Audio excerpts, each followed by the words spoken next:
کہ یا رسول اللہ اگر ہم شب قدر پائیں تو اس میں سب سے زیادہ کون سی عبادت کریں؟ اللہ کو اس رات کون سا عمل سب سے زیادہ پسند ہے؟ تو اللہ کے حبیب صلی اللہ علیہ وسلم نے فرمایا اگر وہ رات تمہیں مل جائے تو کثرت کے ساتھ دعا کرنا، کیونکہ اس رات اللہ کو دعا بہت پسند ہے۔ حضرت اماں عائشہ صدیقہ نے پوچھ لیا یا رسول اللہ دعا تو کریں، کون سی دعا زیادہ کریں، وہ بھی سکھا دیں۔ تو آقا نے فرمایا کہ یوں کہو اللہم انک عفو کریم تحب العفو فاعف عنی، اللہ تو عفو ہے، تجھے معاف کرنا بہت پسند ہے، سو تو ہمیں معاف فرما دے۔ اس رات توبہ کرو کثرت کے ساتھ، ہو سکے تو صلاۃ التسبیح کا اہتمام کرو، ہو سکے کچھ نوافل پڑھو، اور جب رات کا آخری پہر آ جائے تو پھر دعا میں مصروف ہو جاؤ، اور ہو سکے تو سحری تک دعا کا اہتمام کرو، کیونکہ یہ رات جاگنا اپنے مقدر کو جگانا ہے۔ جو اس رات کو جگ گیا وہ 80 سال عبادت میں آگے ہو گیا۔ اور خاص طور پر بہت اہم بات عرض کرنے جا رہا ہوں، جتنی عبادتیں بھی آپ کرتے ہیں اللہ اس کو قبول کر لے تو اس پر انعام کیا ملتا ہے؟ جیسے کسی نے حج کیا تو حج کرنے والے کے سارے گناہ معاف ہو جاتے ہیں، وہ ایسے پاک ہو جاتا ہے جیسے ابھی اپنی ماں کے پیٹ سے پیدا ہو۔ اسی طرح جمعہ کی نماز پڑھ کے جانے والا ہفتے بھر کے سارے گناہ معاف ہو جاتے ہیں۔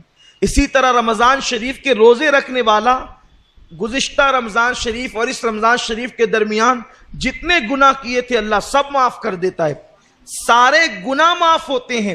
لیکن شب قدر کی ایک انفرادی خصوصیت یہ ہے جو حج میں بھی نہیں ہے، بڑی ذمہ داری سے عرض کر رہا ہوں، جو حج میں بھی نہیں ہے، جو رمضان شریف کے روزوں میں بھی نہیں ہے، اگر کسی کو شب قدر مل گئی تو انعام کیا ملتا ہے؟ آقا فرماتے ہیں اگر کسی کو شب قدر ملے اور وہ اس میں عبادت کر لے تو اللہ انعام کیا عطا کرتا ہے؟ جتنے گناہ کیا ہے وہ بھی معاف کر دیتا ہے، اور جو ابھی کیا نہیں ہے کرنے والا ہے اللہ اس کو پیشگی معاف فرما دیتا ہے۔ کتنا بڑا کرم ہے۔ لیکن شب قدر ملنا چاہیے، اور وہ متعین نہیں ہے، لیکن ہم تو بس اللہ پر امید کرتے ہوئے جو ہے وہ شب قدر میں عبادت کرتے ہیں۔ اللہ فرماتا ہے خیر من الف شہر، یہاں تک آپ نے سنا، اب یہ 1000 مہینوں سے افضل ہے، برابر نہیں افضل ہے۔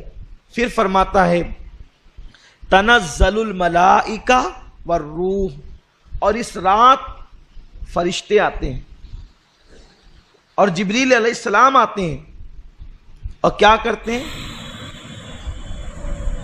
سلام ہی حتی مطلع الفجر، فجر تک وہ لوگوں کے لیے جو عبادت میں مصروف ہوتے ہیں سلامتی کی دعا کرتے ہیں، ان پہ سلامتی بھیجتے ہیں، انہیں سلام کرتے ہیں۔ تفسیر میں آتا ہے کہ یہ جو شب قدر ہے اگر اس کا اردو میں ترجمہ کیا جائے تو ترجمہ یہ ہوگا تنگ کر دینے والی رات، یا تنگ ہو جانے والی رات، یا تنگی کی رات۔ حیرت ہے، اتنی مبارک رات ہے لیکن اس کا اردو میں ترجمہ کیا ہے؟ تنگی کی رات یا تنگ کر دینے کی رات۔ تو اس کا نام تنگی کی رات کیوں ہے؟ تو حدیث پاک میں آتا ہے کہ آسمان سے اتنے فرشتے زمین پہ آتے ہیں کہ زمین تنگ ہو جاتی ہے فرشتوں کی تعداد کی وجہ سے، اسی لیے اس کو تنگی کی رات کہتے ہیں۔ فرشتوں کی وجہ سے زمین تنگ ہو جاتی ہے، یعنی قدم رکھنے جگہ نہیں رہتی فرشتوں کو۔ اور فرشتے کیوں آتے ہیں؟ وہ رات بھر مسافہ کرتے ہیں، مغرب سے لے کر فجر تک۔ کن سے؟ عبادت کرنے والوں سے۔ فرشتے مسافہ کرتے ہیں، فرشتے زیارت کرتے ہیں، تمہاری دعاؤں میں شریک رہتے ہیں۔